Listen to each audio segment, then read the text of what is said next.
I am a major lover of soil. I think soil is the foundation of gardens, and I think you can grow anything if you have healthy soil. I think a lot of people call me as a garden coach when they don't understand why their garden is suffering, or why a plant has died, why a plant seems to be shriveling up. And most cases, it has to do with the soil. It has to do with a lack of life in the soil. It has to do with placement of a plant, but usually, and in most cases, it has to do with nutrients being tied up because the pH of the soil is inadequate. It's too high or it's too low, or there are micronutrients missing in the soil. The soil's too compacted, or there aren't good aggregates in the soil so that water can't move through the soil and water gets stuck and there's flooding in that area, which makes roots rot. So today we're going to talk a lot about soil. Hopefully I can get this up and going pretty quickly. Hold on one second. If I can get Pam to come back here and help me. If we can just wave her down for a moment. Pam? Pam? Would you mind just helping me log in here? Sure. I live in Mount Lebanon. I have a very small garden, but I believe in planting very densely. I believe in making sure that there's rich biodiversity amongst my plantings, and I believe in feeding the soil. That way, the diversity that you see above the ground is matched by the diversity you see below the ground. And when you do that, you can avoid disease in your plants, and you can also suppress weeds by making sure that there's a plentiful fungal colony and bacterial colony beneath the soil that keeps your plants healthy and robust. You want all of that fabulousness going on underneath the soil that you can't see in order for your plants to thrive above the soil. And these are secrets that our garden centers don't tell you because they want to sell you stuff, which is fine. They can sell you lots of stuff. But if you know these secrets, then you can fix your garden with just a few tips and tricks and some amendments and keep your gardens growing strong and beautifully. And if you do it organically, which is what I like to do, you can do it very inexpensively by feeding your garden with common kitchen waste and leaves and other things that you can find around your neighborhood.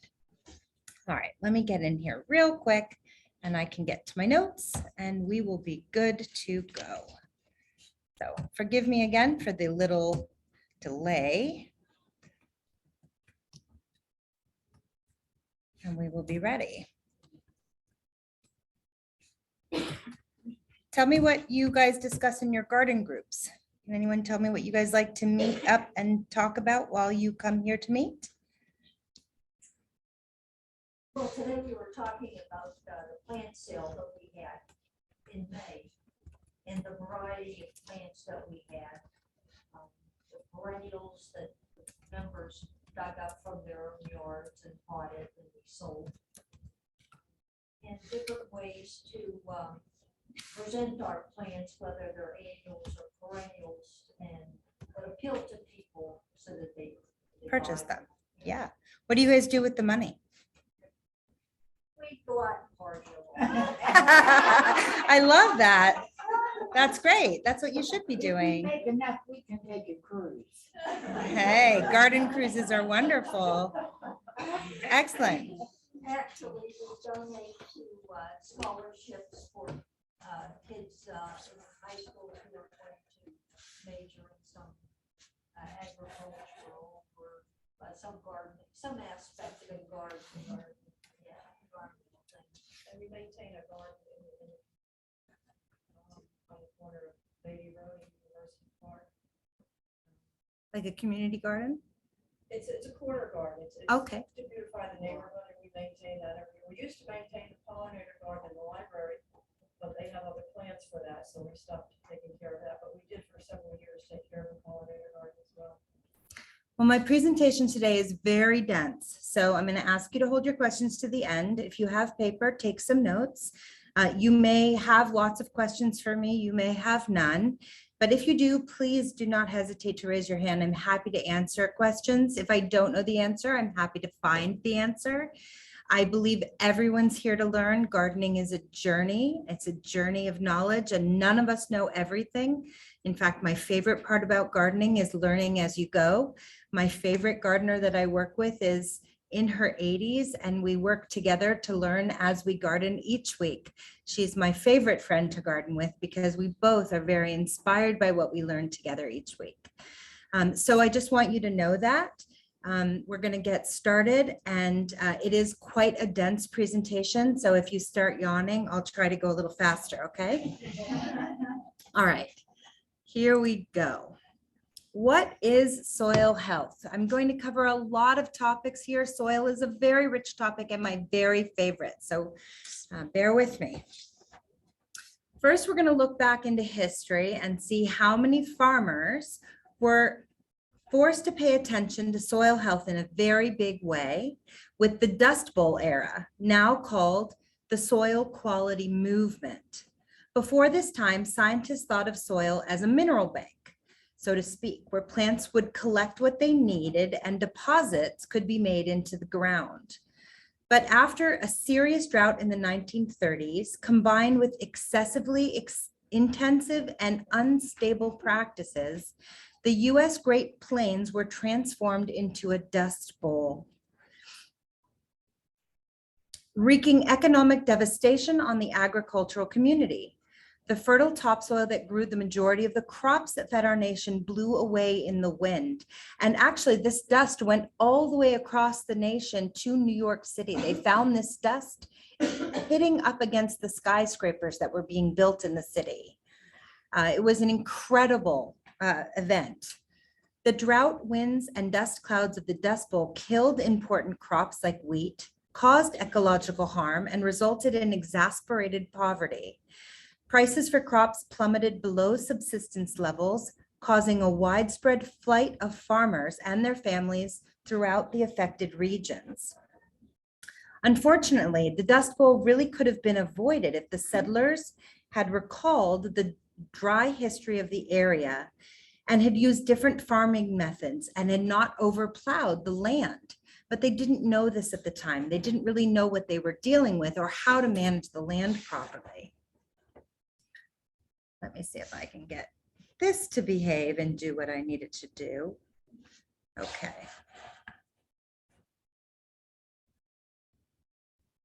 Come on. Now we know that some characteristics of healthy soil include good soil tilth, good soil drainage, and a large population of microorganisms that are sufficient but not excessive with levels of essential nutrients that feed not only the organisms but the plants that live in the soil, and low weed pressure. That's really the definition of good soil health today. And we also know that we define soil health as a carbon sink today, as we have redefined soil health to fit our modern age and our climate crisis that we are facing as a globe.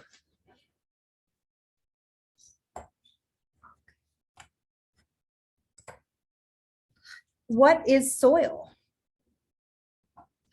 Soil is the foundation for all life. Oh yes, please. It is the living, breathing skin of our planet. It provides the foundation for all plant life to grow, flourish, die, and decay, decompose, and reborn into new life. We rely on it every day and simply would not stand a chance of surviving without it. Vitamins and minerals must exist in the soil for plants to consume them and convert them into nutrient-dense crops for humans to eat. When properly cared for, soil can be improved each year and will continue to grow plants forever. Uncared for soil will soon become suited only for growing weeds. Well, we're going to try this a different way. Let's do this. Okay. Soil is alive. It's dirty, it's messy, unglamorous, but it is never boring. And if you think it is, you need to change your viewpoint because it is quite interesting, especially when it's healthy. It includes air and gases, water and liquids, organic matter and plant materials, and all kinds of life you can and can't see.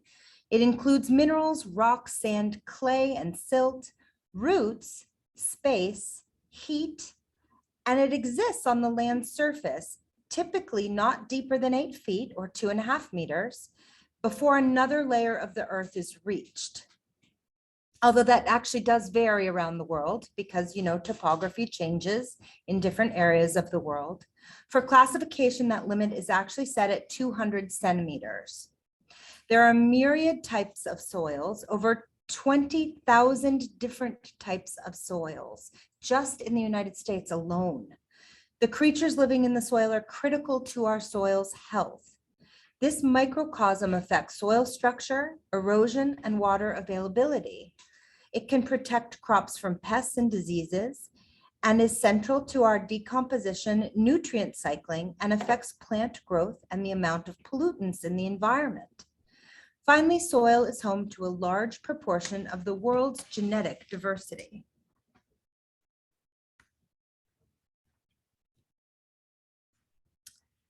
Soil genesis or pedogenesis is the study of the origin and formation of soil.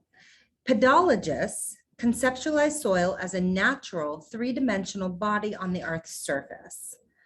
Soil forms layers or horizons roughly parallel to the Earth's surface in response to the 5 forming factors, and they're listed here on this chart: organisms, topography, time, climate, and parent material. In 1941, a professor at the University of California in Berkeley, Hans Jenny, a Swiss-born pedologist, outlined an equation that would account for the formation of all soils. He termed this soil formation pedogenesis, where S equals F, which is a function of soil formation, climate, organisms, relief or topography, and parent material, and time. Time is really the most important factor when it comes to soil, as it is with gardening, right? We know that gardening is all about seasons and following the flow of the seasons to watch things grow and change. Well, time is the most important factor when it comes to soil too, because the earth wasn't built in a day and soil doesn't form overnight as well. It takes 500 years to create just under 1 inch of topsoil. On the other hand, that inch of topsoil can be destroyed in no time at all through erosion, degradation, and cultivation. And it's very important to think about all of these parts coming together to create a certain type of soil, because if one of these things changes, a different kind of soil is created, which creates conditions for certain types of things to grow and survive, but not other kinds of things. If you think about all of the different kinds of climates we have, microclimates and conditions for different kinds of plants that are all over our country alone, forget the whole world, you can think about all the different types of things, or even just let's think of something as simple as asters. There are woodland asters that grow in the woods, and then there are asters that grow in meadows, and then there are some asters that only grow in desertification, very dryland conditions. All of those asters exist in different types of soils, and if you pluck one out of a meadow and you stick it in the woods, it's not going to live. It has a very specific biological need and a very specific type of soil that it requires. Okay? So climate impacts the kinds of vegetation that will grow, and therefore the amount of organic matter that will be built up on the surface once this vegetation has died and has rotted away and become organic matter in that space. So all of these things are factors that matter for soil. Okay. I'm just going to go into this real quick because parent material is not a term we hear very often unless we're parents. Parent materials actually is what is left behind by a soil's ancestor. Think about mountains or rocks or glaciers. It is influencing the composition of soil, the texture, the drainage, the gas exchange, the ability to shrink or swell over time. It also forms and determines how quickly a soil may form, the soil's biology, the type of vegetation that might grow there. Parent material determines the inherent properties of a soil, as well as the direction and the nature of soil development that might occur over time. Parent materials can be on-site weathered rock debris, but it can also be stuff that has come from other places like floods or glaciers that have melted and brought material from other places and brought it to a site. That is all parent material that is determining your soil. And soil forms in parent material like rocks and pebbles, sand, particulate matter, silts and clays. Those are all parts of parent material that make up soils. On a molecular level, they comprise crystalline structures that are not easily broken down, and they contain atoms of iron, boron, phosphorus, calcium, and potassium. Now, our plants, they are not actually able to access any of these molecules on their own. So when you buy a bag of fertilizer, you can't get your plants to use any of those nutrients on their own. They need organisms to help you get those materials out of the soil. But those parts of the soil are critical for your plant's health, especially plants we're going to eat from. So we need healthy soil to have healthy life in it, to be able to feed us and support life on our planet. Okay? Now, this part of soil gets very complex and very sciencey, and I'm going to skip all of that part. We don't need to talk about that today, especially as gardeners. It's going to get too heady. We're all going to fall asleep. But it's very important to know that there are 7 main types of parent materials, and specific soil surveyors can come out to your house and determine what kind of soil and parent material is on your property, and figure out exactly what's going on your site so that you can help your plants and your trees, your vegetables, and your shrubs grow best with the parent material and the soil type that is on your site, which is very useful. It's good to know that stuff if you're kind of nerdy like me. All right, this is super important. The soil food web is the community of organisms living all or part of their lives in the soil. The system works in harmony with plants, animals, and the environment to produce a number of benefits, including increased yields, protection from pests and disease, reduced irrigation requirements, no need for artificial or chemical fertilizers. It includes weed suppression, protection from soil erosion, carbon sequestration, and protection from insects and birds. A healthy ecosystem, an ecosystem that hasn't been stripped of its resources, has a healthy soil food web.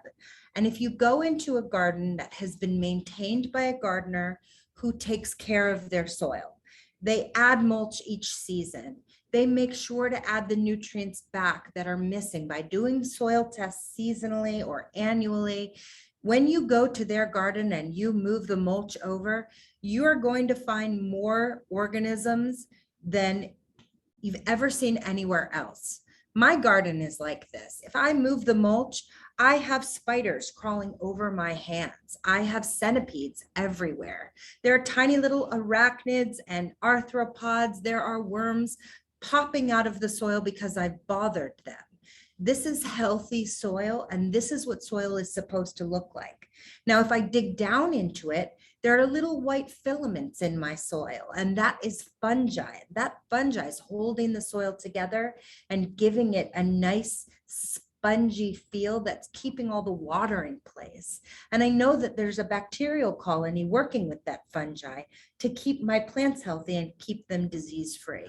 That's what all of our soil is supposed to look like. But I promise you, 9 gardens out of 10 gardens have dead soil, especially under the lawn. because the lawn is a monoculture. It's one organism that becomes dependent on chemical fertilizers, and its roots are this long.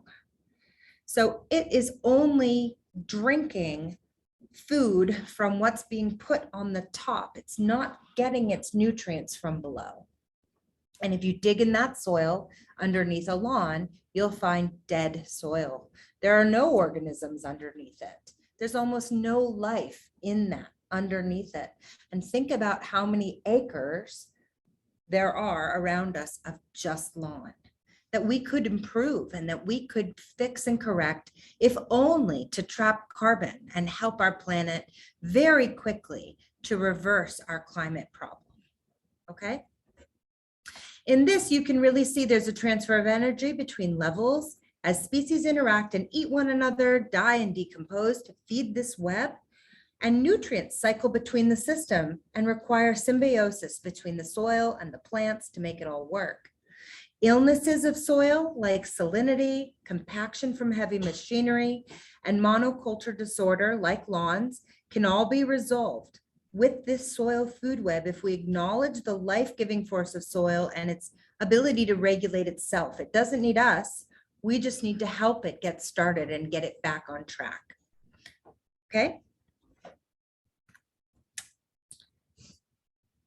Nutrient cycling is a system where energy and matter are transferred between these living organisms and the non-living parts of the environment. This is where I was talking about the parent material, the stuff that our plants can't get to but need the organisms to process into things that they can access.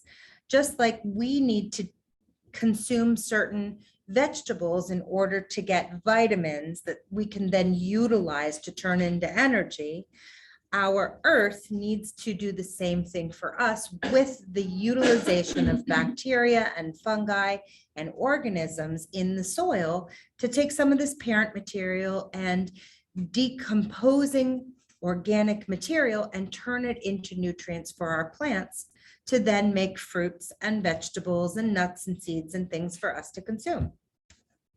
So the nutrient cycle is very important. Organic matter, which is the remnants of living organisms, is loaded with just the right nutrients needed for plant growth. Most nutrients in organic matter are large, complex molecules like proteins and fats and carbohydrates and cannot be used by plants. And these nutrients become soluble and absorbed by plant roots. The organic matter has to be decomposed by organisms living in the soil. Sorry, this is not quite. Is that better? Okay.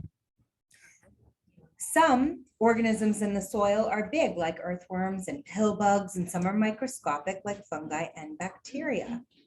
Decomposers use our organic matter as a food source, and their waste product includes simple minerals that can be absorbed by plants. The process of converting minerals into organic matter to simple plant available nutrients is called mineralization. A healthy, diverse population of decomposers is key to efficient recycling and abundant plant nutrition.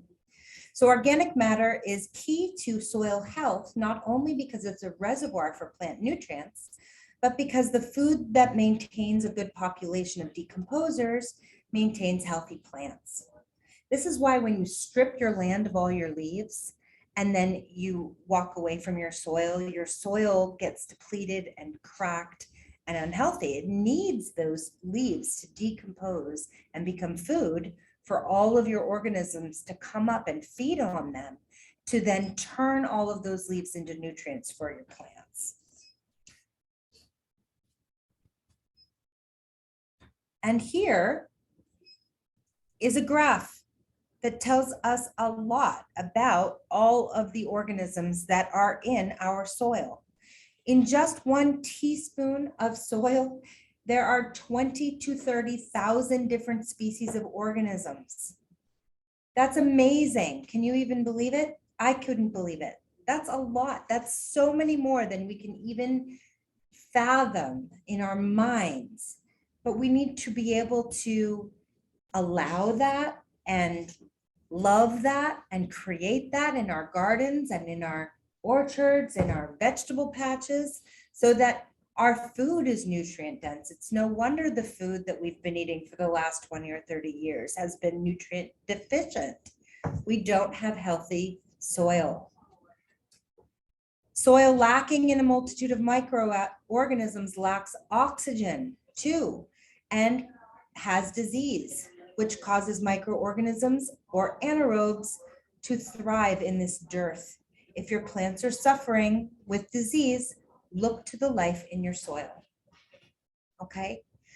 A well-structured soil filled with lots of organic matter will allow air to flow in and create little pockets of air. Remember, plants don't just absorb air through the bottoms of their leaves. They also absorb air on the edges of their root hairs.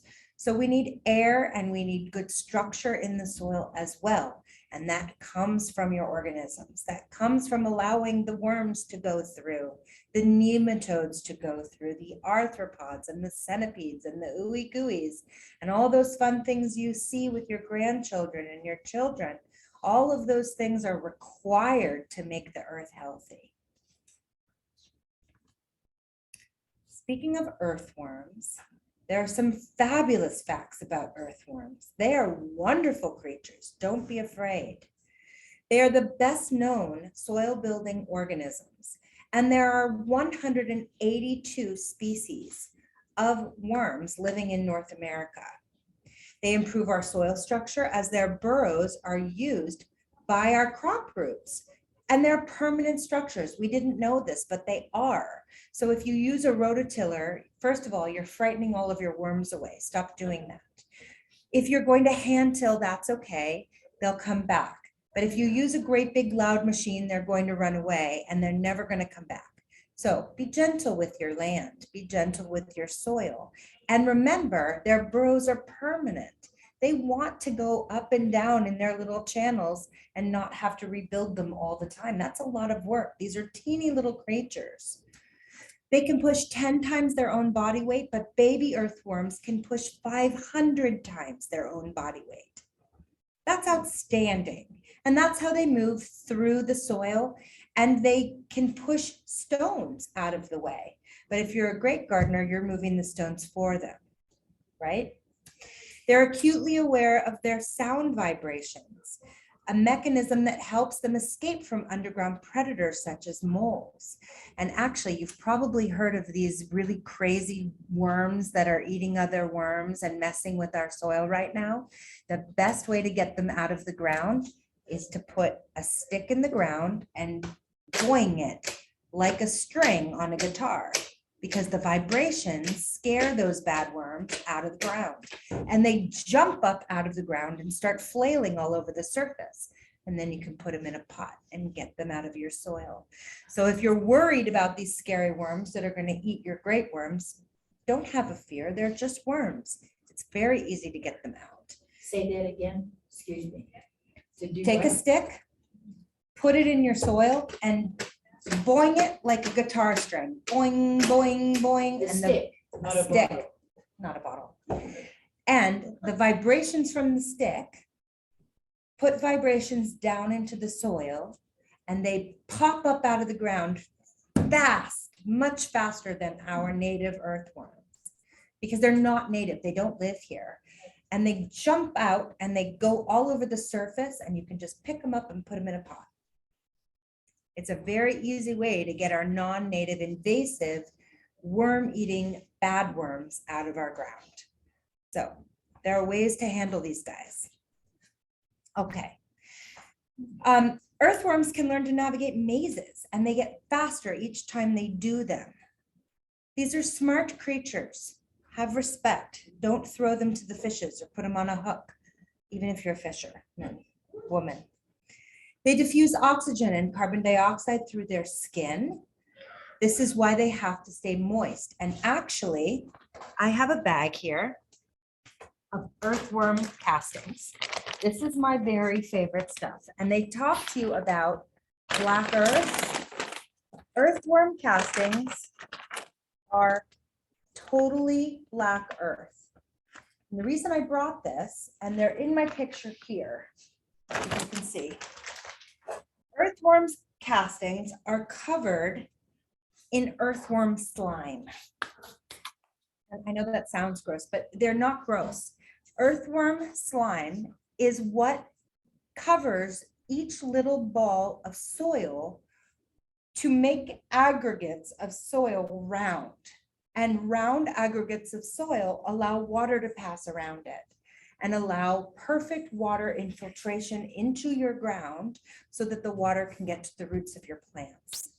And the very best fertilizer that's not fertilizer at all is this stuff, earthworm castings, because it is filled with nutrients. It has all of your micronutrients, and earthworms go down 8 to 10 feet in your garden. So they're pulling up all of the nutrition from way down below what you can do with a spade. And since you're not tilling your garden, you're not doing that anymore. You are using your earthworms to till your soil. So if you're putting organic matter in your garden to feed your worms, you're encouraging them to come.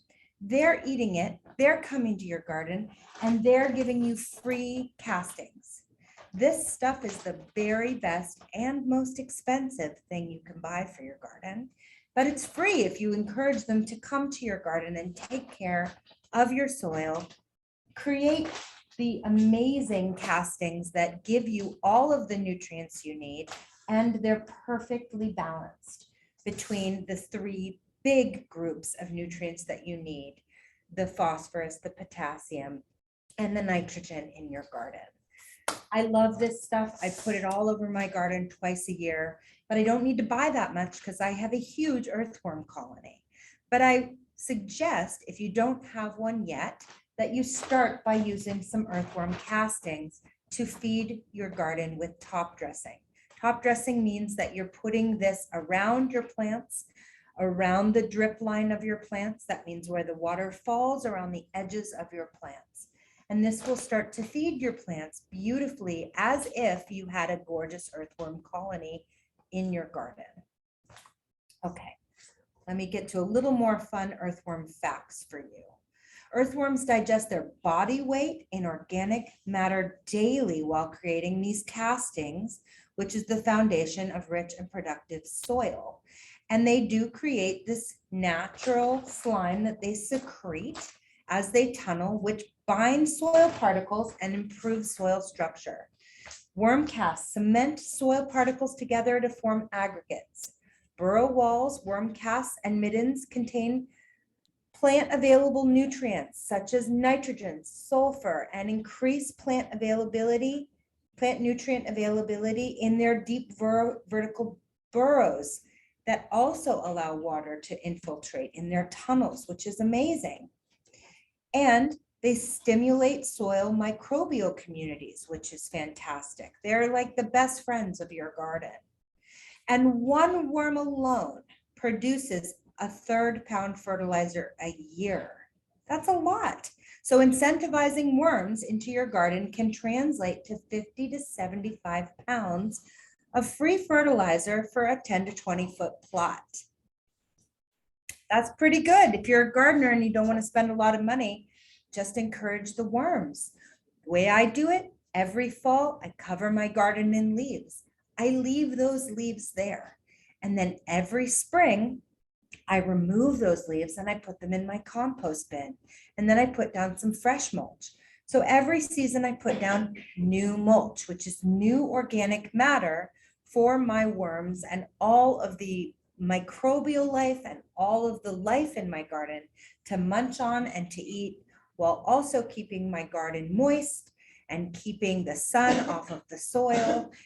And voila, I have tons of worms, I have tons of organic matter, and I have great stuff to add into my compost at the end of each season.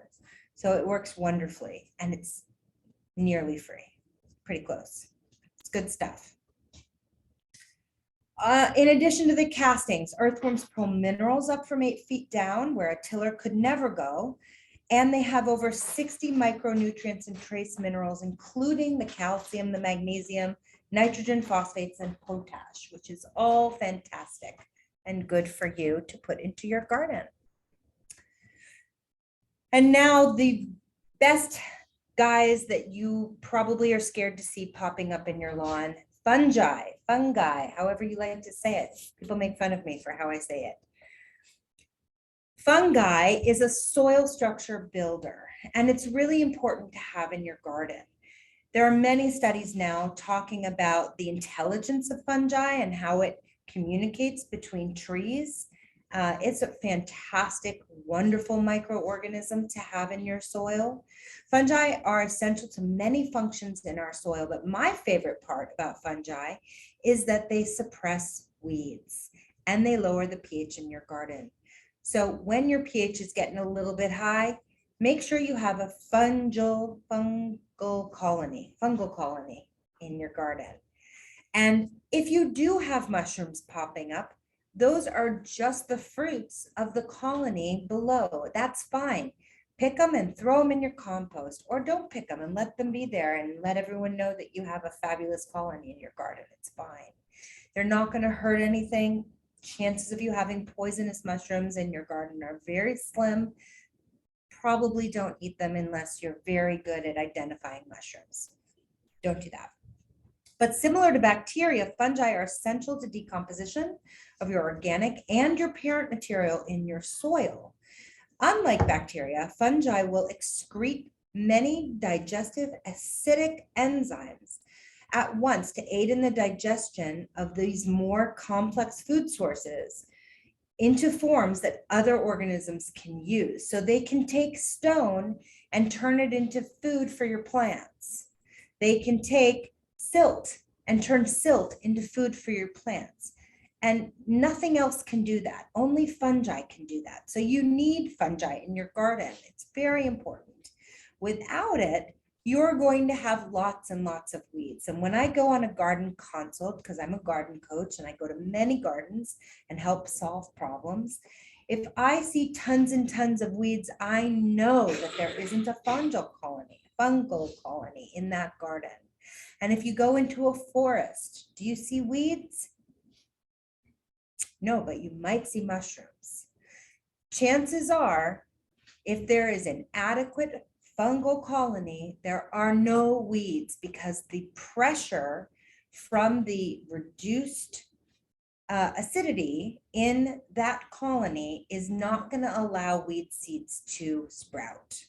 So if you want less weeds in your garden and you want to make sure that your garden is thriving, make sure that you add some beautiful mycorrhizae, which is an amendment, and we'll get there in a second, that is to allow your garden to create these tiny little fungal hairs in your garden, in your soil, to allow the bacteria and the fungi to talk to one another and suppress your weeds. Mushroom manure. Mushroom manure, there's a lot of challenges with that. I'll get to that at the very end. Okay. Remember, and I'll answer it at the very end because it is good and bad.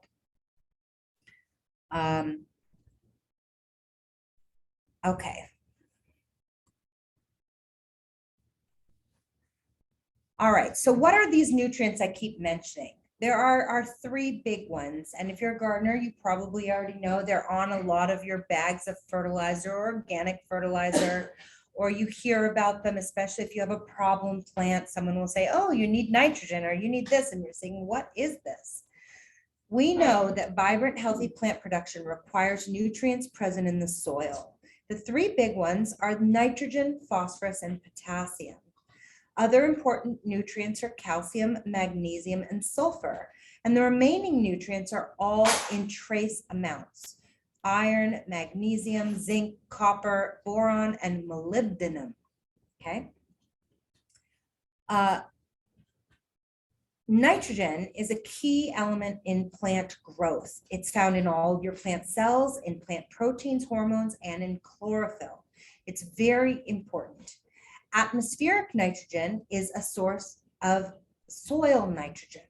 And there are many plants that can trap atmospheric nitrogen, like your legumes. They can fix atmospheric nitrogen all the way down to their roots. So if you plant beans, they're actually taking atmospheric nitrogen, nitrogen from the air, and pulling it down into the soil for you. And those are fabulous to then turn into the soil when that crop has finished. And there are several kinds of plants that do that. And if you don't want to turn them into your soil, you can throw them into your compost, and the nitrogen from that will improve your compost and you can spread it around your garden. But nitrogen is easily leached out of your soil from heavy rains. And here in Pittsburgh, we have lots and lots of rain. So you need to apply nitrogen in small amounts often, because plants use it, and often in small amounts, especially if you want healthy and vibrant plants that have great greenness and lushness in their leaves, because of course chlorophyll is the greenness in the leaves and the part of the leaves that makes food, right? Phosphorus helps transfer energy from sunlight to plants, stimulates early root and plant growth, and hastens maturity. So if you have a new plant and you've put it in, you want to make sure that you have some sort of well-balanced fertilizer in your soil, especially because you want to boost root growth before that plant gets nibbled on by a rabbit or some other creature that wants to come and nibble on your plant. You want those roots to get nice and strong so that the plant grows quickly. All manures contain phosphorus, and there's some manures that are better than others. We'll get to that in a second. And grain-fed animals are particularly rich sources of phosphorus, and better sources of phosphorus considering what we're dealing with in the industrial food chain right now in our current climate. Potassium increases vigor and disease resistance of plants and helps form and move starches, sugars, and oils in plants, and can improve fruit quality. Calcium is essential for root health, growth of new roots and root hairs, and development of leaves. Magnesium is a key component of chlorophyll, the greening color of plants, and is vital for photosynthesis. Sulfur is a constituent of amino acids in plants, proteins, and is involved in energy producing processes in plants. It's responsible for flavor and odor compounds in plants such as onions and cabbages. And sulfur deficiency is not a problem in soils high in our organic matter, but it does leach easily in rain. So if you have plants that seem to be suffering or falling down, especially the sulfur plants, and it's raining a lot, it's probably because you have a sulfur deficiency. Manganese helps with photosynthesis and is often present in toxic amounts in very acidic soils, but can be deficient in sandy soils. Toxicity of manganese is remedied with lime. Copper is an essential constituent of enzymes in plants, and zinc helps in the production of plant hormones responsible for stem elongation and leaf expansion. Boron helps with cell walls and rapidly growing tissue, and molybdenum helps bacteria and soil organisms convert nitrogen in the air to soluble nitrogen compounds in the soil, and is particularly needed by legumes. So that's all chemistry stuff that you should know about if you're interested in solving problems for specific plants. Now, if you're going to be measuring your soil's health, and this is important because every part of your garden may have different soil measurements of health. Some may have great soil organisms, but no workability. Some may be very compacted. Some may have no root development. You may have some plants that are all shriveled up and some that are doing fabulously and you don't know why. I like to do these soil tests when I go to a garden to see what's going on with soil health before we add amendments of any kind to fix soil health problems. First, we like to look at soil organisms. Organisms do not live in dead soil. They just don't. And they don't live in soils that are deficient of nutrients because there's nothing for them to eat. So the first thing we look for is organisms. If you dig a hole that's 6 inches deep, this is the easiest test and the first test for you to do in your own garden.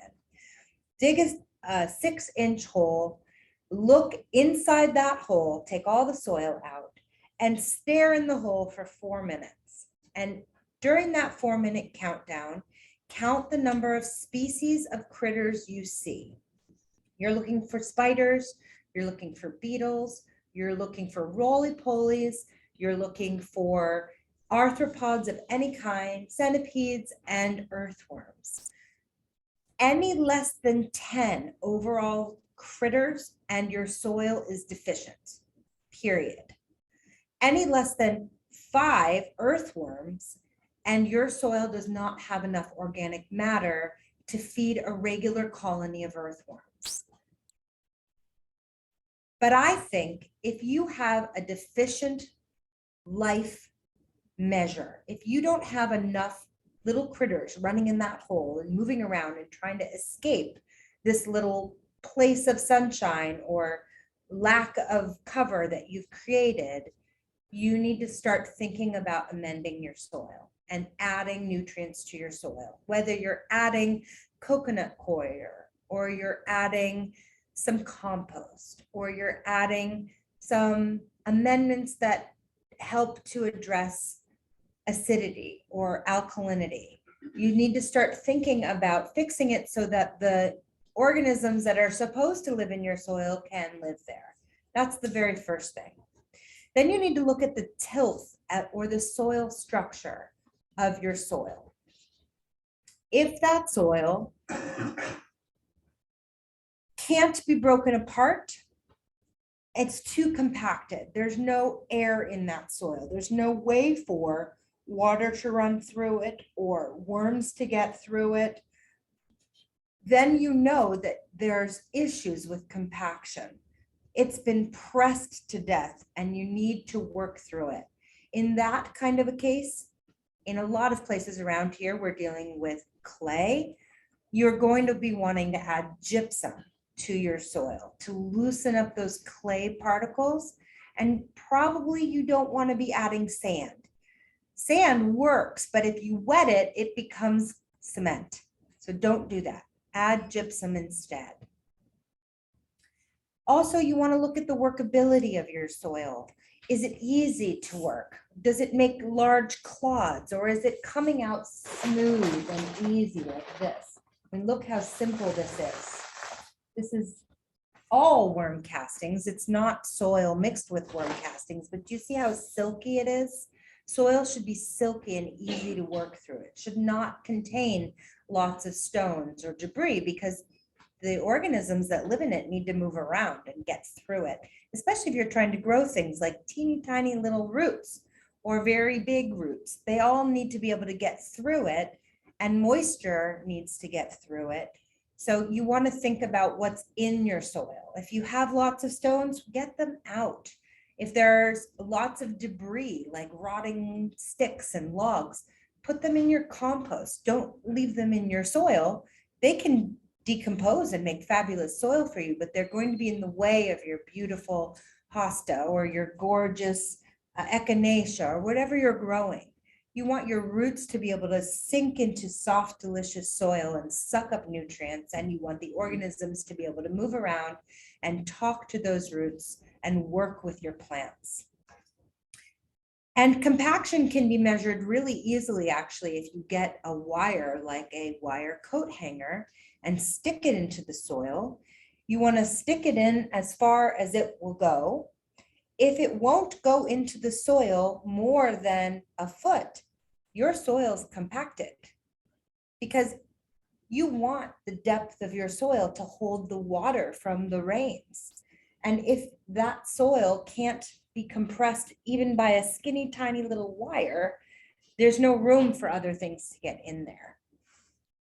So I like to use just a skinny little coat wire from a hanger to test compaction. Water infiltration, this test is very easy. I like to dig another little hole. Sorry.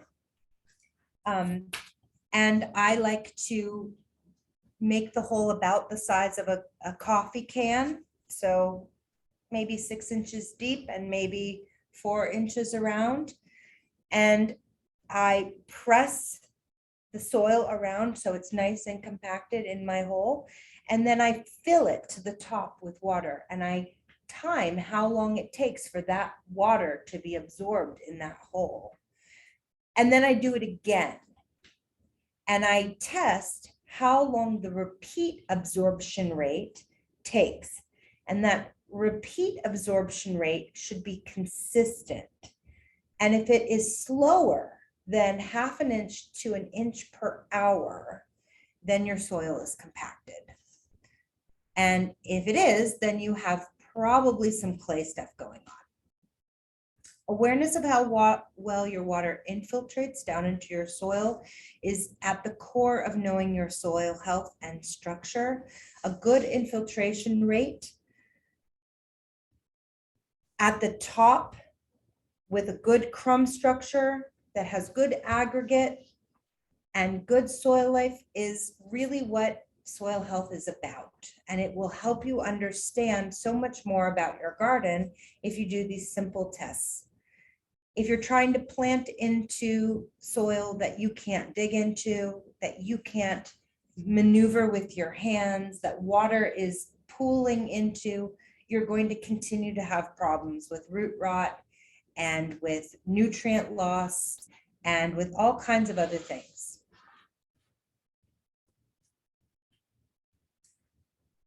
When testing your garden soils, you can also see with this chart, the USDA soil textural triangle chart, what kind of soil you have by doing a jar test.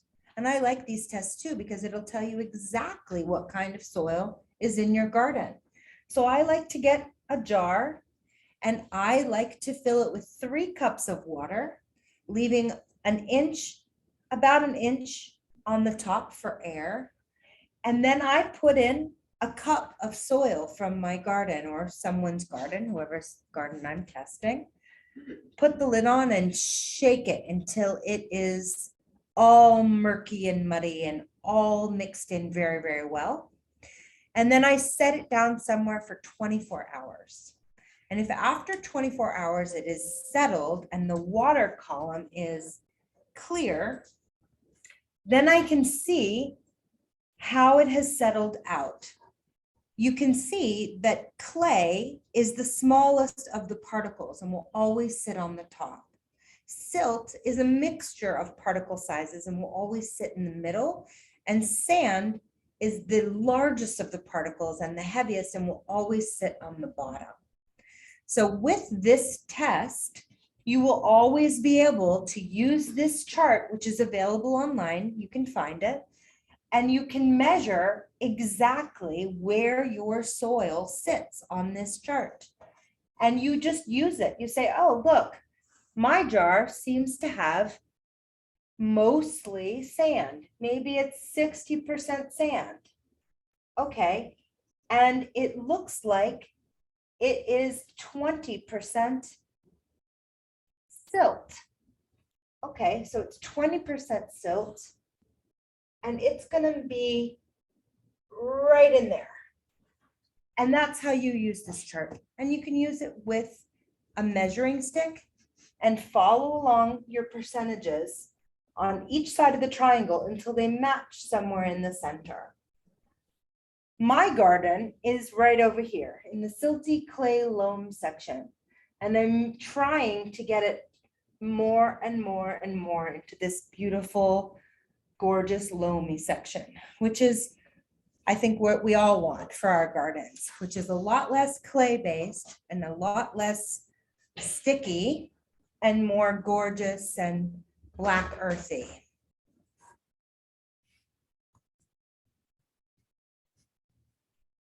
Okay. Now, soil pH is really important, the most important. It measures whether or not your soil is too acidic or too alkaline, but it really prevents your plants unless your soil is neutral from accessing nutrients. pH actually stands for potens hydrogen, or the potential for hydrogen, and it is measuring the activity of hydrogen ions in a solution. The scale starts at 0 and goes up to 14, neutral soils being at 7. Values less than 7 are acidic and over 7 are alkaline. Soil pH affects beneficial soil dwelling organisms such as earthworms, which like slightly acidic soils, and macronutrients are less available in soils with low pH, and micronutrients are less available in soils with a high pH, which you can see here actually. The strongly acidic soils, you can access these nutrients, and the strongly alkaline soils, you can almost access nothing. You can access potassium and sulfur and the molybdenum and a little bit of boron, but almost nothing else. If a soil is too acidic or too alkaline, nutrients such as nitrogen and ion do not dissolve as they should and are not available to be absorbed by your plant roots. So you can feed your plants with like an all-around beautiful plant food, organic, or give them gorgeous compost, and they can't use it if your pH is off. So fixing your soil pH is the #1 thing, if the only thing that you do for your garden. And that is really important, and maybe the most important thing. If you take nothing away from this talk at all, which I hope you take a lot away from this talk, but this is really critical because nutrients are very important. Your plants need them, your fruits and your vegetables need them, but if the pH is off, they're locked up and they can't get to them in the first place. And the wrong pH won't kill plants outright, but it can affect their growth and will result in subpar blooms or crops, depending on how sensitive your plants are. And there are some plants that can adapt, like our hydrangeas. We know that we can adjust the pH and that will adjust the color of blooms. But most plants don't adjust that well. They just don't. They're not happy with pH that's very different than a neutral pH. And I'll show you. Here's a chart of our common plants that grow in this region and in this zone. So unless you're specifically growing in an acidic assortment of plants, make sure your garden soil is neutral. Overly acidic soil is neutralized with the addition of limestone. Hydrated lime should be used with caution since it has a greater ability to neutralize soil acidity than regular limestone. And if you want to go with an organic option, use wood ashes instead of limestone. I like wood ashes because it can be used in small amounts and you can correct over time and check your pH over time. And you know that you're not hurting your garden, which you can do if you use too much lime.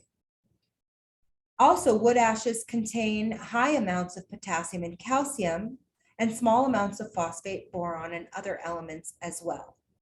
So you can use them on a repeated basis, which is different than using lime. Two materials commonly used for lowering soil pH are aluminum sulfate and sulfur, and these can be found at a garden supply center. Sulfur does require time for the conversion to sulfuric acid with the aid of soil bacteria. So if you don't have any bacteria in your soil and your soil seems to be dead of life, it's not going to be as effective.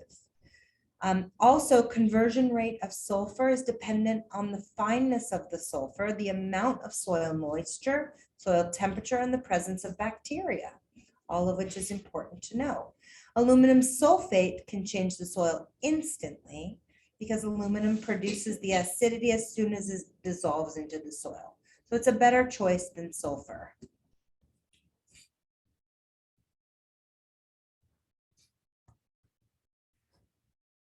So addressing issues, you have all of these possible soil issues. You have a lack of organisms, poor structure, poor workability, water availability, water infiltration, all of these things other than your pH. You have all these other things that you might want to fix or correct, or an assortment of things. I believe that to fix any of these things or all of these things or any part of these things, you should be looking at your garden holistically. The best way to improve soil is to stop using inorganic products like herbicides and fertilizers and pesticides that kill the soil biology, and use products that don't pollute the water table and run off into our sewers and our streams, and use organic and natural solutions like are listed here. We have plant materials that do wonderful things that help with compaction and water infiltration and increase our organisms in the life of our soil. And organic matter turns into beautiful humus in your soil, which attracts all of this beautiful life in your soil, which also then starts to correct the pH. If you have a beautiful fungal colony that attracts all of the nematodes and all of the bacteria, and then all of the other things come. There's lots of different ways to help your soil in a holistic and an organic way, where you don't have to go to the garden center and say, what chemical can you give me today to kill everything? You don't have to do that. You can do this a much better and safer way. And like you can add gypsum to help with compaction and help with clay, you can also use sand. You just have to do it the right way so it doesn't become cement in your garden. I just wanted to clarify this because a lot of people don't know this. Organic material is an unstable, shrinking mass of material. This is the stuff that becomes organic matter. So if you have a big pile of leaves, that's organic material. But as it shrinks down into that converted, stable, decomposed material that can be used by organisms, that's the humus. That is organic matter. And these terms get mixed up, so I wanted to clarify these just for our gardeners in the room. It's very important to clarify these because humus and organic matter is what you want in your garden as your final stable product to add into your soil. Organic material is too hot. It's the stuff that's still decomposing. For instance, you go to the coffee shop and you ask them for all their leftover coffee grounds. If you put that all over your garden, that is organic material, not organic matter, and it still needs to decompose. It's going to heat up as bacteria and microorganisms come and eat it, and it's going to need time to decompose to then become humus. Plus, it also contains caffeine, which scares away your worms. So you don't want to do that. You don't want to put it all over your garden. You might want to put it in your compost bin and let it take that time where it's hot and decomposing to turn into humus. And once it's beautiful finished compost, which is humus and organic matter, then it can go all over your garden because it's finished material then that the organisms in your garden can use as nourishment. Is that clear? Okay. All right, soil amendments I love. I'm going to go through these very quickly because these are self-explanatory. Biochar is a type of charcoal added to soil that acts as plant food. It's actually made by heating biomass like wood in an oven to very high temperatures, and it adds soil fertility and plant growth by leaving carbon in the soil. It retains nutrients for long periods of time. It's fantastic. It adds organic matter. It's wonderful, wonderful stuff, but you only need a very little bit of it and it lasts forever in your soil. It's a really nice addition to a garden and you just sprinkle it about. You can purchase this or you can make it. If you look it up, it's very interesting how to make biochar. Worm castings. I already talked to you a whole lot about worm castings. I'm not going to go into that in any great detail again, but it does improve soil aeration. It helps with holding water and helps with drainage. It adds nutrients. It improves soil compaction. It also helps with erosion and improves soil structure and also reduces soil crusting in the hot months.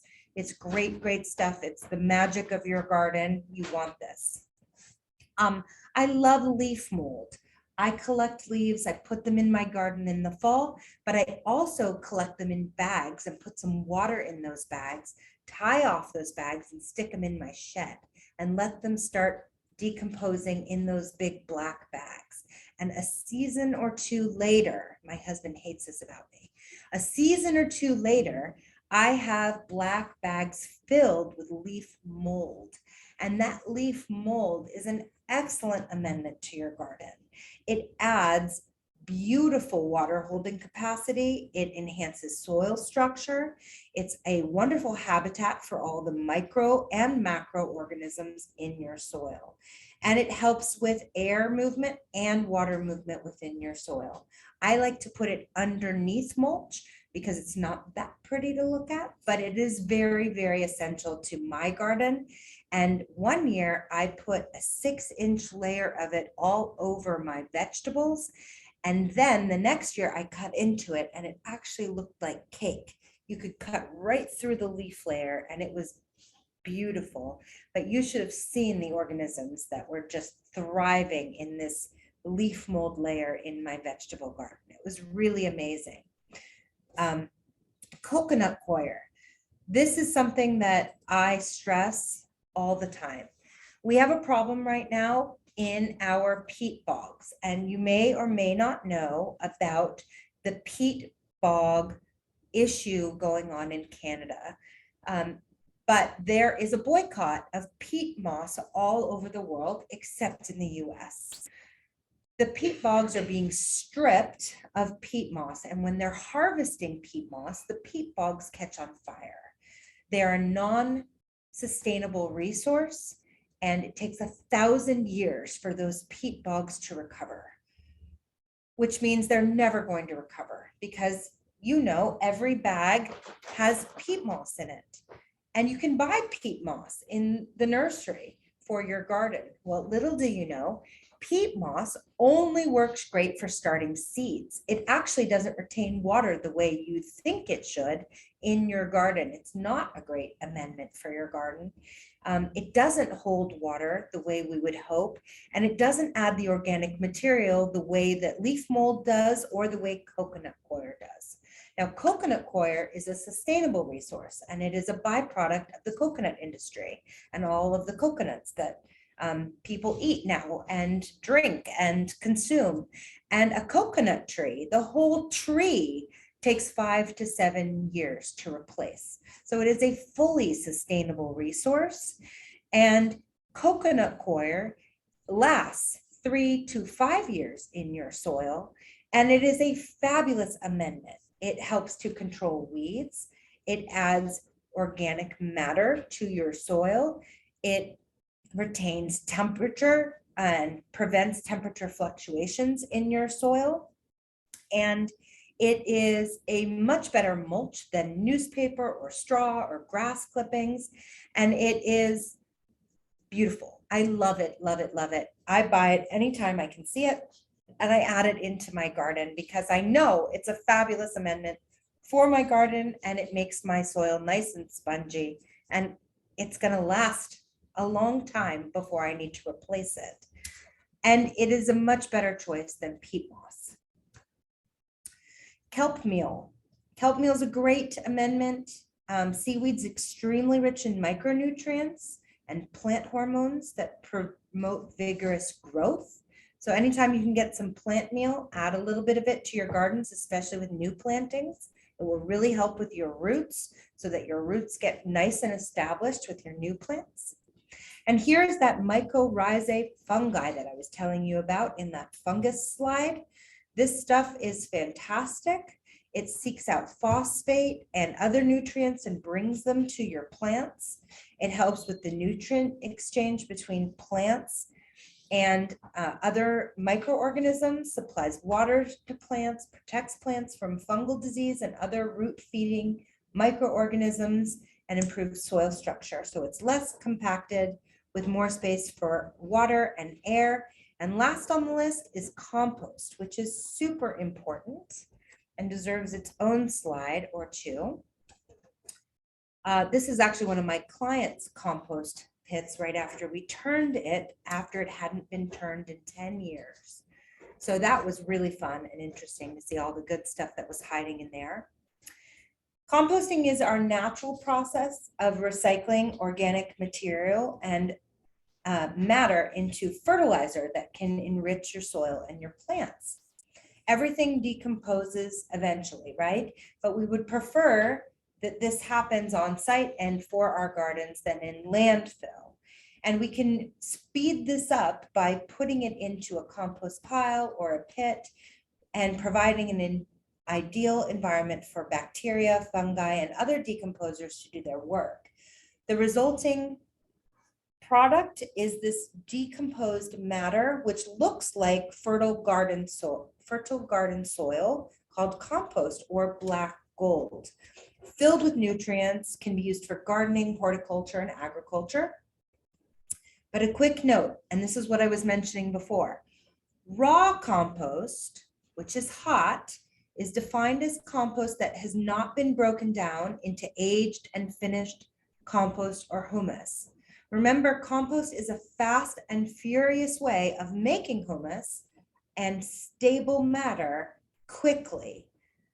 You can make compost as slowly as possible by just piling it up and leaving it. Or you can turn it, you can stick it in a tumbler, you can add enzymes to it and make it go even faster. There's lots of different ways to speed up this process, but it won't go any further than its finished humus state, its finished matter state. But unless it's totally finished, there is a chance that it contains pathogens that are dangerous to humans and animals alike. So you want to make sure that before you add compost to your gardens, that it is actually finished. You don't want to add unfinished compost anywhere that animals or children are playing, or you are gardening with ungloved hands, because you can get all kinds of nasty things from your compost pile if it hasn't finished its cycle. This is important to know and important to make sure that you know all the different process steps of composting properly. Okay? There's tons of benefits to composting, reducing the waste stream, using organic products to make a finished product to add to your garden. There's many, many, many things, and I could tell you all about the economics about composting, but we're running a little long and I don't want to tell you and bore you to death about all my fabulous love of composting. But it does reduce personal human waste, and that's really important, especially today when it's super important to pay attention to reducing and recycling and reusing. And I can tell you very quickly how to do it, but I suggest if you are going to compost, and I suggest you all do, especially if you're gardeners, that you create your own compost pile. It's very simple to do, but do not take out finished compost until it is finished, okay? When you start a compost pile, whether you build your own or you use a bin or you use a tumbler or you make a pile, whatever you do, that you layer it properly and you keep it moist. The moisture keeps out rodents. Rodents will not hang out in a pile at all if it's moist. And it also doesn't smell if it's moist. So people are worried, oh no, if I compost it, I'm gonna have this big smelly heap, this awful thing. Actually, I have 4 huge compost piles in my back garden and not a one of them smells. And that is because I properly layer between the brown and green layers. And my compost shrinks by half each week. And this is another instance where attitude matters. I think about my composter as a way to reduce organic material into compost, but I don't think about what I'm getting out of it. I think about all the stuff that I get to reduce into it. Because if all you think about is what you're getting out of it, you're going to be disappointed. You're going to get very little out of it compared to what you put into it. Because like I told you before, you can take a huge pile of organic material and 90% of it shrinks down to that little bit of humus at the end. So if your attitude is, what am I getting out of it? You might be disappointed. But if you think about it as, look at all the amazing things I can put into this and clean up my garden and all my neighbors' gardens and my kitchen and my neighbors' kitchens. And oh, look, my other neighbor threw their watermelon rinds in here and all this stuff stays out of the landfill. Look at all this awesome stuff I'm doing. Look at all this stuff that disappears like magic. And at the very end, I get a gift. Then you have an excellent attitude about it and you get a gift, which is great. So I love composting, but there's some really great things here that you can put in your compost, some of which might be surprising. And there are other things that you can add in here that are not in here. But some things to remember, don't put in dairy, don't put in meat or bones or fats into your pile. We all probably live in an urban area. All of those things can attract rodents. If your pile's not hot enough, and a hot compost pile is an advanced gardener skill. I'm not going to go over that today. Today, we're working with an urban compost skill. Don't include them in your pile. Keep it to organic things if you can. If you're not an organic eater, that's okay too. Just keep it to these things: vegetable trimmings, green leaves and prunings, grass clippings, tea bags, coffee filters, weeds with no seed heads. And I actually cut off the roots too, just to make sure they're not gonna decide to grow for me. And dead flowers, that's your green side. And then your brown side, cardboard, dead leaves, newspaper, egg cartons, untreated wood chips, toilet rolls, wood ash. You can also do dryer lint and hair trimmings here. This is kind of fun. If you're trimming someone's hair, you just throw it in there. Dog fur, cat fur, all that works.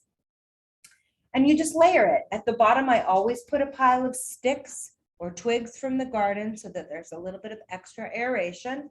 And then you just begin to layer. And it really doesn't matter if you start with green or brown. You just always make sure you alternate. Alternate and keep it moist. And that's it. It's very simple. And I like to turn my pile seasonally, but mine shrinks so much that I don't need to turn it that often. And the stuff in the bottom comes out fine and beautiful and black.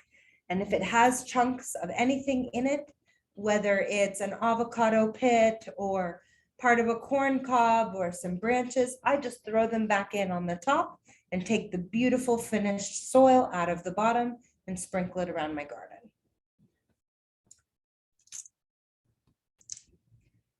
I'm going to very quickly go over container gardens here because container gardens are the same as regular gardens, except there are a few extra tricks and tips here.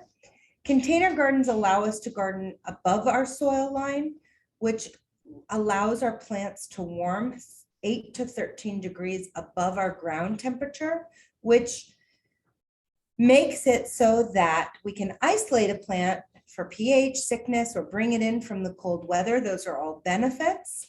And we can also grow slightly above our zone. So we are in growing zone 6 but we can grow plants that are slightly out of our zone if we grow in containers.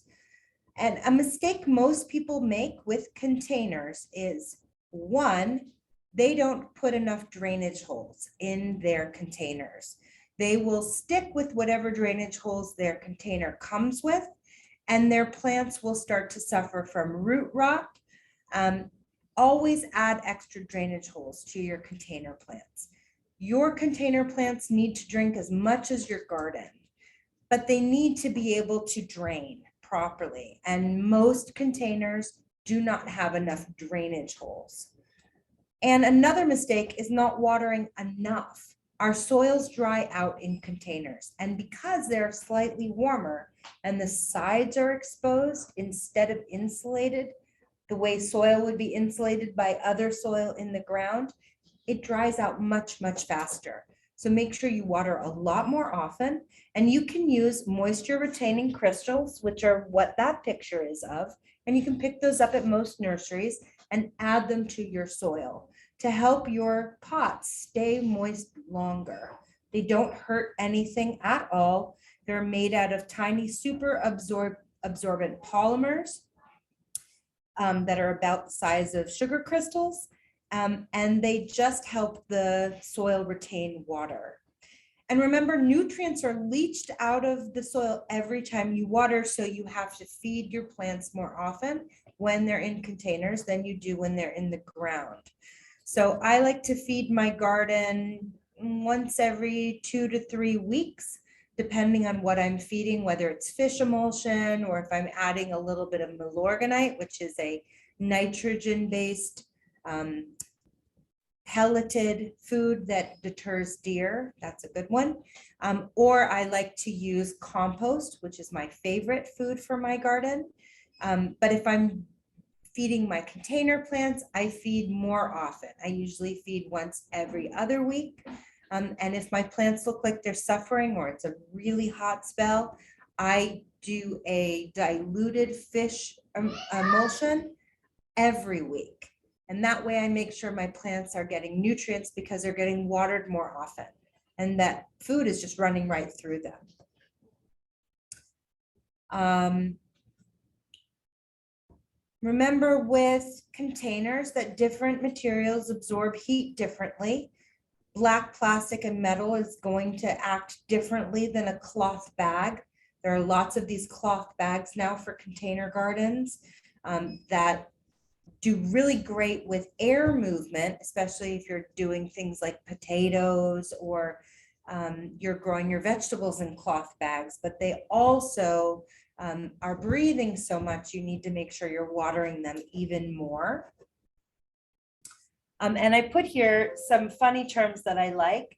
Plants that add mass to containers are called fillers, and plants that drape are called spillers, and plants that draw the eye are called thrillers. So you can always give your plants nicknames when you fill in your containers, which I think are pretty fun. And many dwarf species are actually really happy in containers. There are specific vegetables that are now being cultivated for containers so that they grow smaller or they're hybridized to grow better on patios. So you can always look for those in the nurseries. Okay. Remember, this is what you need and what your plants need.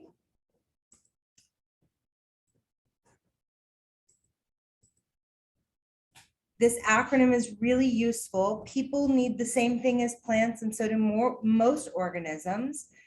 You need to remember plants need the right placement. They need liquid. They need air circulation. They need proper nutrients, the right temperature, and the right amount of sunlight. And if you remember this, obviously it spells plants, it will help you when a plant is suffering to remember this and go, what is lacking here? How can I fix this problem? And you can move a plant or fix a liquid situation if it's not getting enough or getting too much, or it's not getting enough air circulation. Is this plant crowded? Things like that. This acronym is something that I try to remember a lot when I'm problem solving with clients.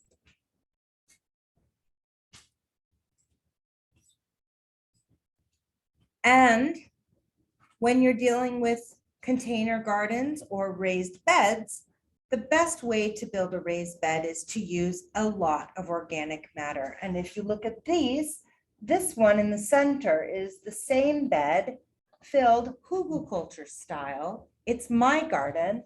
And hugelkultur is a German technique where you fill the bed with organic material that decomposes over time into humus, but it naturally irrigates the plants that are planted into the bed. So this bed is filled with wood logs and then leaves, and then has a whole foot of finished soil on top. And I plant into it. And that was last year. This year, all I did was have to add another 6 inches of soil because the bed only decompressed by about 6 inches. And it's all being irrigated by this material that's underneath it. I grew the most amazing eggplants and tomatoes in this one bed last year. And this year I'm growing peppers and I'm growing beans in this same bed because I figured why not try something different in that bed. I have 3 of these big beds, but all of them are built the same. This technique allows you to water from below by using the decomposing organic material, moisture, to be sucked up from the roots of the plants, and the organic material is used then to feed the plants from below. So there are lots of different ways to do raised beds and container gardens. But you always want to choose the right soil, the best soil you can afford. Choose healthy plants. Make sure you're putting your container garden or your raised beds in the right light condition. Plant in layers, water frequently, fertilize regularly, remove your faded blooms because remember the energy of the plant is going to keep going even where those blooms have faded. So if you take them off, it's going to send its energy to make new blooms or new fruit and set new fruit for you. And renew and replace things that have faded out so you can continue to enjoy and have joy in your garden.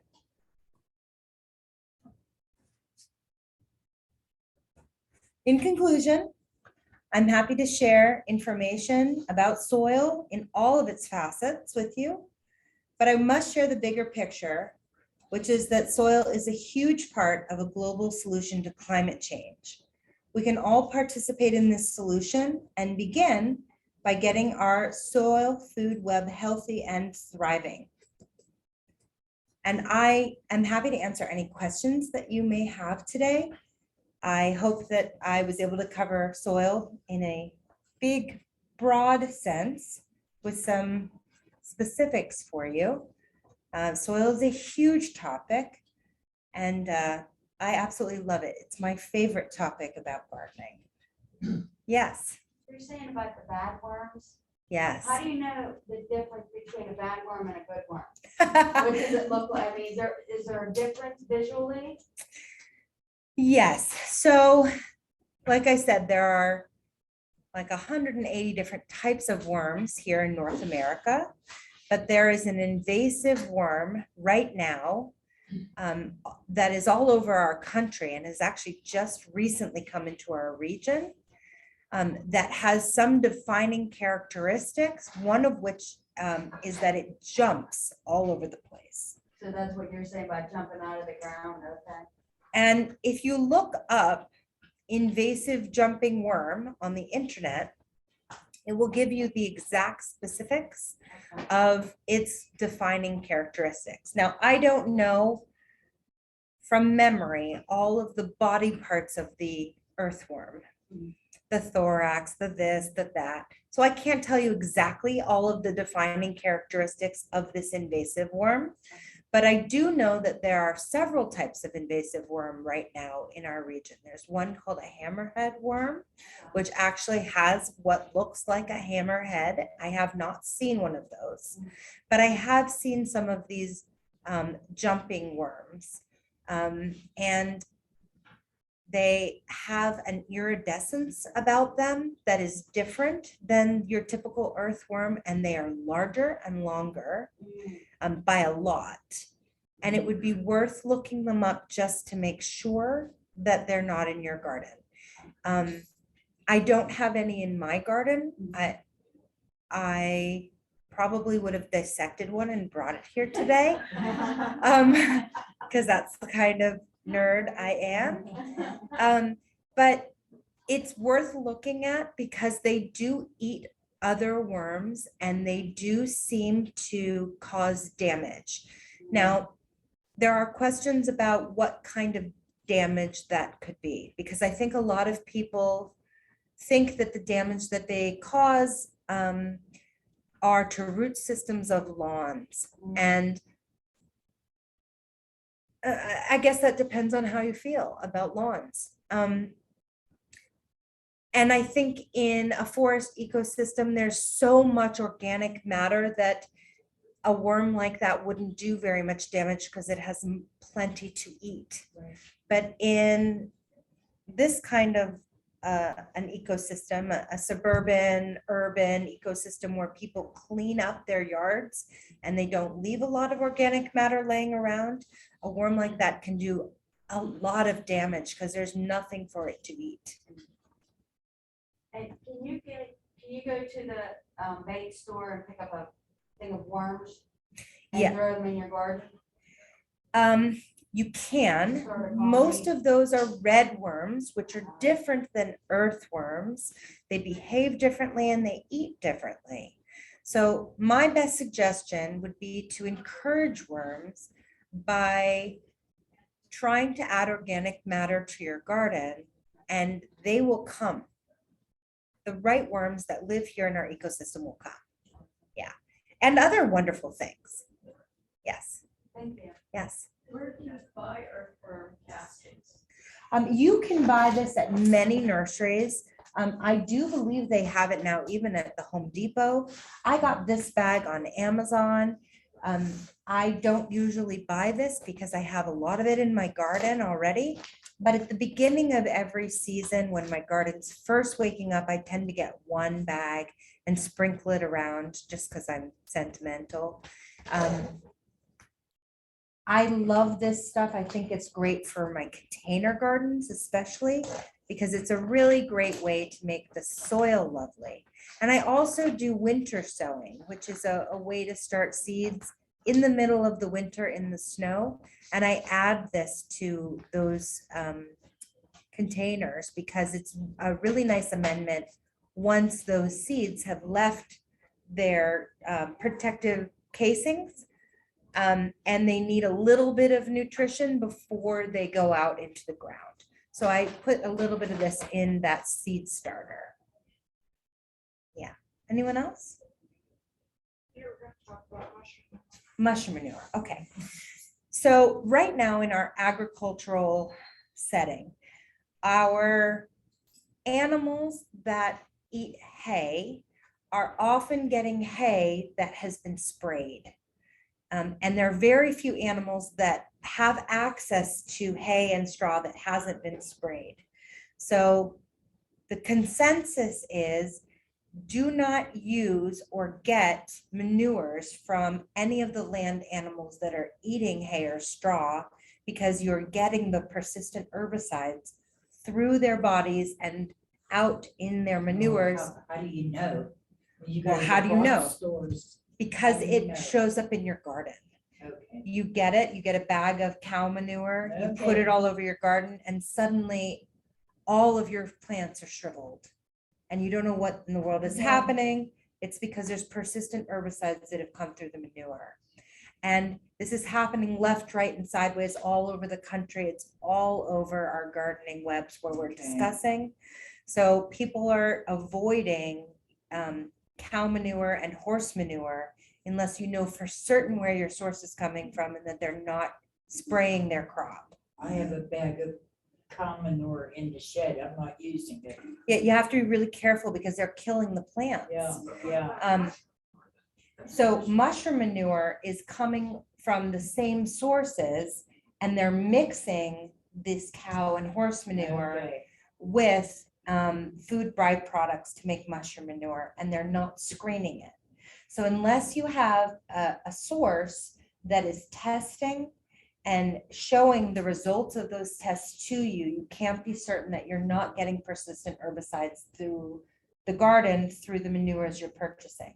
So for now, we're suggesting as a community to only be using rabbit and chicken manure because we know that those animals are not eating persistent herbicides. So you can't really do anything for organic Right, Right. because on the label. they may be eating organic, but that doesn't mean that their crop hasn't been sprayed for an herbicide or a pesticide out on the field. Even if it's an organic, if it's going to then kill your entire garden, there's no accountability. Sure. Where did you get it? How do you get rid of it? How do you correct that? It takes 3 to 5 years to come through a compost pile and 5 to 10 years in your soil. So it takes that long just to come through your soil on its own by being beaten down by the sun. So it is a serious problem and there's no way to get it out of your soil except time. I have a situation in the front of my house. I had two beautiful white rhododendrons on one on either side of the door. The one started to look sickly and I noticed some chipmunks burrowing holes. So I got Molex or chipmunk, this powder that I sprinkled. I killed the one rhodo. It died. So I found another white one, paid almost $100 for it, planted it, replaced garden soil, it died. So there's something in the soil and I blame that whatever those pellets Pesticide. were. Hmm. And my neighbor had the most gorgeous orange azalea and she had Terminix come and spray around her house. Well, she said, my orange azalea died. I'll bet it was whatever they sprayed. Well, and think about it this way. If a hawk came and ate that chipmunk before it died, that hawk would die. And the hawk is part of the ecosystem too. And all of the raptors are dying right now. And all of those mice and moles and chipmunks and squirrels are being poisoned by people in the exact Well, same way. I'm not using that anymore. You know, But people don't know, and they Right. don't think about how we're part of an ecosystem and everything we do has consequences. Every pesticide, every herbicide, every fungicide has repercussions.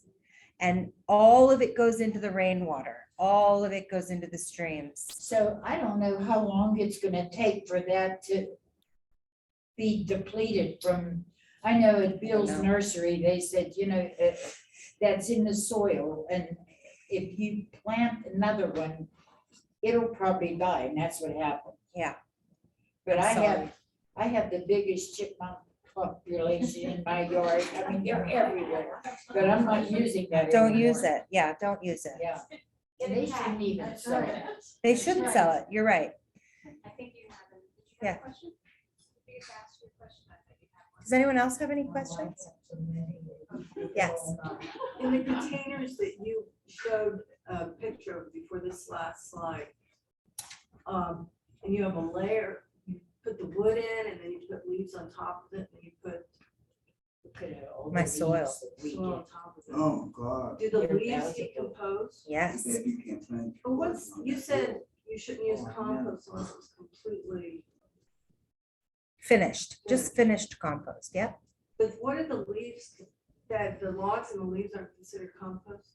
No, so you shouldn't use unfinished compost anywhere where children or animals can get to it because it can contain pathogens.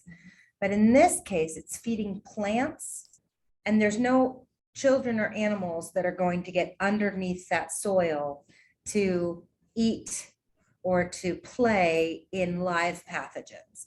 So the organisms that are breaking down those leaves and eating those logs and turning those logs into soil over time are not going to affect any children or any animals because they're inside these giant, tall steel containers.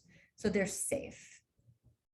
And this technique, which is called hugelkultur, is designed to let things decompose underneath the soil. And originally, hugelkultur was designed to hill. So they would bury logs and then have hilled soil and plant trees and bushes and shrubs and all kinds of things into the hill so that the roots of those plantings would utilize the logs that were buried underneath as they decompose to irrigate those plantings. So this is just a modified hugelkultur because they're trapped inside my steel beds. How do you spell that?